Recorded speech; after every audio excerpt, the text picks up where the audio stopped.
Health correspondent Nicola Hill, who's joining us from London. Nicola, good afternoon to you. Always good to speak with you. Now, if this variant does become the dominant strain, what's that going to mean for the healthcare system? Well, I think vigilance and keeping the restrictions in place until everybody's vaccinated against it, really. I mean, Professor Sharon Peacock, whom you've just mentioned there, has been talking about this. As you said, she reckons that this particular variant is now in 50 countries. It was found here in the UK, in Kent, in southeast England, in September. Its significance wasn't initially grasped by politicians, although the scientists were all warning that this is one of the mutations of the virus that was slightly concerning. So restrictions here didn't necessarily come into place perhaps when they should have done, which is why it spread so rapidly. Christmas was cancelled here. Major lockdown has been ever since because they wanted to stop it from spreading, but it's popped up all over the country and it has popped up all over the world. Now, Professor Peacock said basically the virus mutates every once or twice a month. That's quite normal. And with 100 million people who are infected or have been infected with COVID-19, that's thousands of different mutations. Her team, who are doing this genomic sequencing, are monitoring all these mutations. Most of them are not dangerous. There's just very few that has what she calls special features that are worrying. So it's the UK variant, it's the one in Brazil, it's obviously the South African variant. And what's been spotted here in the UK now is a mutation of a mutation. So the Kent variant, the UK variant, has mutated again. They've seen like 50 people who've got this mutation. She says it's very important to swoop down and stop that spreading even further. She was asked which mutation was the most dangerous.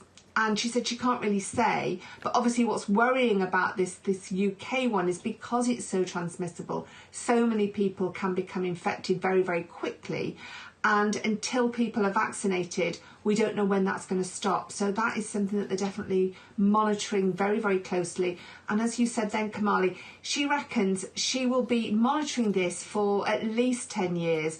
And I've been told by Professor Paul Hunter in the past that this is a virus that my grandchildren's grandchildren will still have when they're around, but hopefully not as infectious and as dangerous as it is now. Yes, let's hope that that is the case. And you mentioned the vaccination programme there, because of course what many people are now concerned with these mutations and mutations of mutations, that the vaccines that were originally developed for the first COVID-19 strain that we found won't be effective. So where are we with that? Where are we with the vaccination programme and its effectiveness against these new strains? Yeah, this is definitely something that's concerning everybody, isn't it? You know, whether you've been vaccinated or not. So we know that the Oxford AstraZeneca vaccine is apparently not as effective against the South African variant. There was a very small study, though, only about 2,000 people in South Africa, that showed that it was only 10% effective against mild or moderate disease in young people. And that's the bit that people keep forgetting.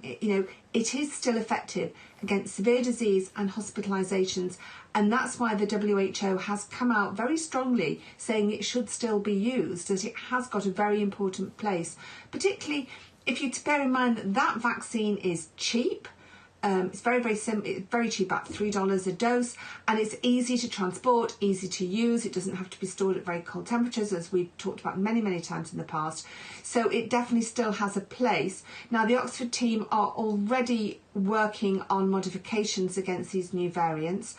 As you said there, the J&J vaccine is going to be used in South Africa. That one and the Novavax vaccine, they were much later on. So when they were being trialled, these new variants were circulating, so that's why we're able to say that they are effective against these new variants, which is great news. Interestingly, J&J are doing a 2-dose trial, and part of it's being held in the UK, where the UK variant is predominant. So when their results come out, we'll find out whether that works effectively against the variant as well. But the main thing that all the vaccinologists are saying, and Professor Peacock said, interesting, her words were, we have to duck and dive to make sure that people are vaccinated and that the boosters are being developed, because basically it's a race. We all need to be protected before this virus keeps mutating and these ones with these special features increase more and more. Absolutely. Okay, Nicola Hill, making the complicated COVID crisis easy to understand. Always appreciate your time, Nicola. Thank you.